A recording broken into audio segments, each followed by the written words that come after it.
حضرت محمد مصطفیٰ صلی اللہ علیہ وآلہ وسلم نے فرمایا، جب جنتی جنت میں اور دوزخی دوزخ میں داخل ہو جائیں گے، اللہ پاک فرمائے گا جس کے دل میں رائی کے دانے کے برابر بھی ایمان ہو اس کو بھی دوزخ سے نکال لو۔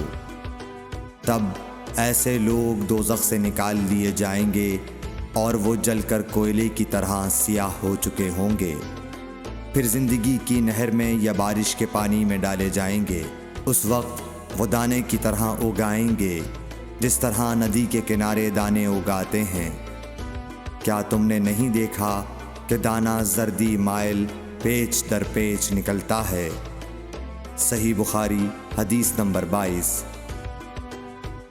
حضور اکرم صلی اللہ علیہ وآلہ وسلم نے فرمایا، میں ایک وقت سو رہا تھا، میں نے خواب میں دیکھا کہ لوگ میرے سامنے پیش کیے جا رہے ہیں اور وہ کرتے پہنے ہوئے ہیں، کسی کا کرتا سینے تک ہے اور کسی کا اس سے نیچا ہے۔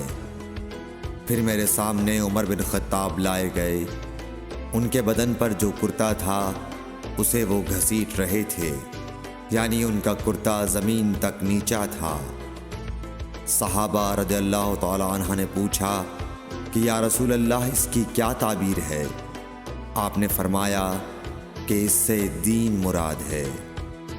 صحیح بخاری حدیث نمبر 23۔